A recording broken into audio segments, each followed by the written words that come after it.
मैं इसमें 2 छोटा चम्मच तेल डाल रही हूँ, मूंगफली का तेल। हो जाएगा तो मैं इसमें वो जीरा डालूँगी। तेल गरम हो गया है, मैं इसमें आधे चम्मच जीरा डालूँगी। 2 कटी हुई हरी मिर्च, मैंने 3 टमाटर काट के रखे हुए हैं।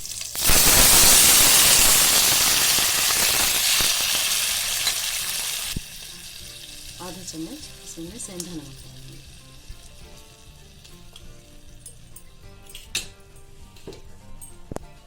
अब मैं इसको 5 मिनट के लिए कवर करके छोड़ दूंगी। तब तक हम आटा मार लेते हैं।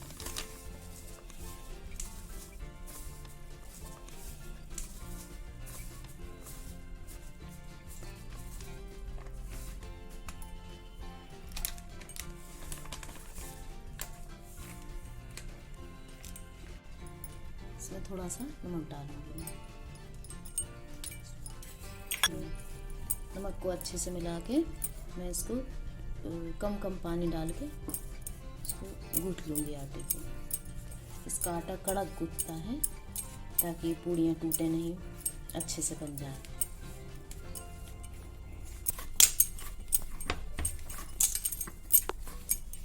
ये थोड़ा कड़क है आटा। अब हम इसकी पूड़ियाँ बनाएंगे।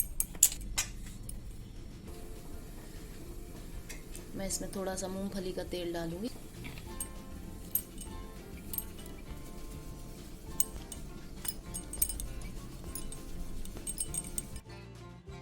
अब मैं इसकी पूड़ियाँ बनाऊंगी। और मैंने थोड़ा सा ये राजगिरा का आटा लेके रखा है, इसमें ये ऊपर से लगा लगा के हम बनाएंगे, बेलेंगे तो पूड़ियाँ आसानी से बेलने में आ जाएंगी।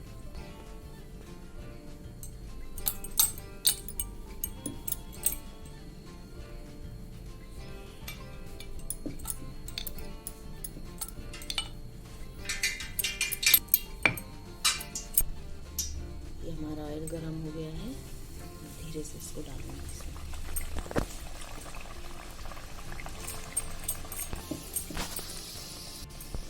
थोड़ी देर बाद इसको पलट देंगे। साइड से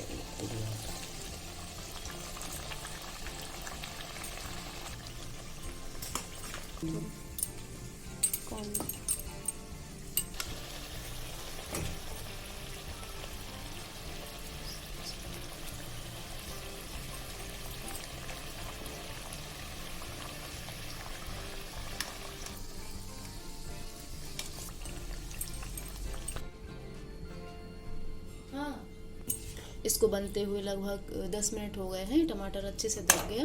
मैं इसमें थोड़ा सा पानी डालूंगी।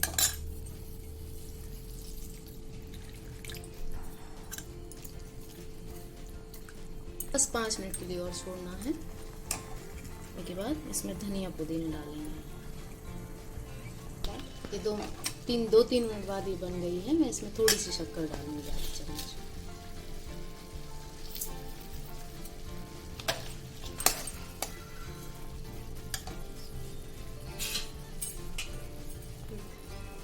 इसमें थोड़ा सा धनिया और पुदीना डाल देंगे। सब्जी बन चुकी है, इसको बंद कर देते हैं गैस को। अब हम सर्व करेंगे।